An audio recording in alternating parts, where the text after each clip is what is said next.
Now that we've got the basic control room set up, we now have access to the listen bus. And the listen bus is a way to isolate certain channels in the mixer without muting the rest of the channels altogether, like you would if you'd soloed that channel.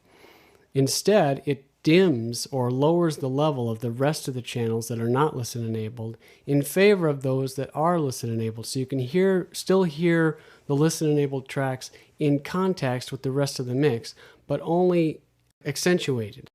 So you'll hear more of those particular tracks.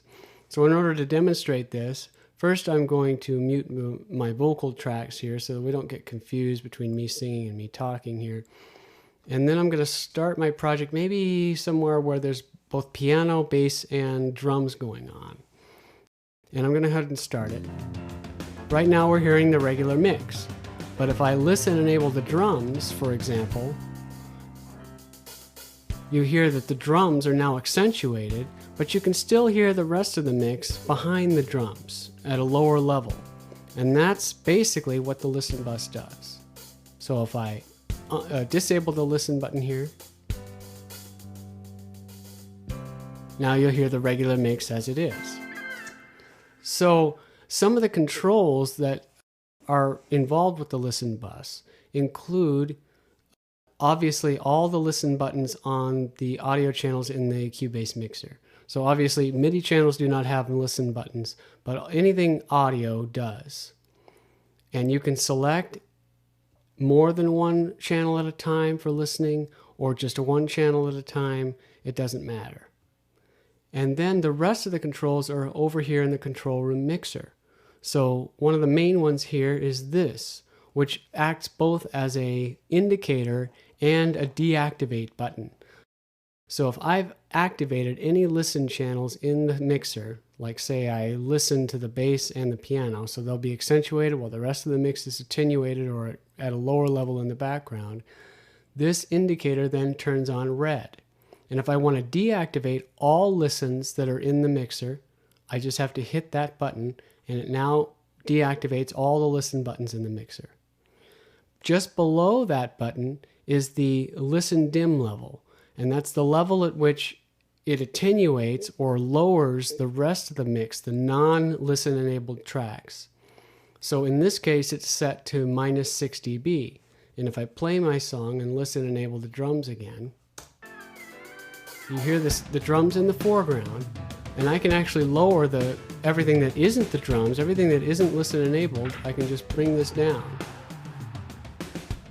So you hear much more drums and only a little bit of the background. And so you can change that and set it to your liking. Another control for the listen bus is this button up here, which toggles what you're listening to on the listen enabled channels between the pre-fader listen, PFL, or the after fader listen, AFL.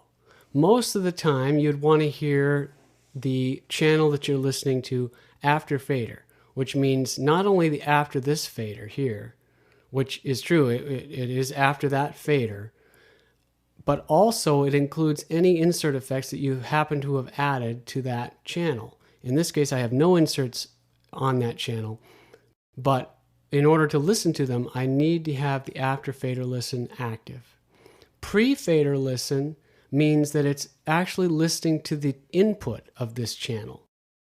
So if it's an audio track, it's taking the raw audio data off of the hard drive and listening directly to that before it goes through any inserts or this fader here. And I'm going to reset that to 0. And that's what the pre-fader listen and post-fader listen does. And there's uses for both of them, but in most cases, you'll probably want to have after fader listen active. Another control is that on the control room channel, which is what we're listening to, which is what our speakers are hooked up to, you have the listen enable button. And this means that the control room will actually be able to hear the listen bus if this is enabled, or not hear the listen bus if it's not enabled. So even if I've got my drums listened and I start my track, I'm still going to hear the regular mix on the control room channel unless I've got the listen button and listen enable button active.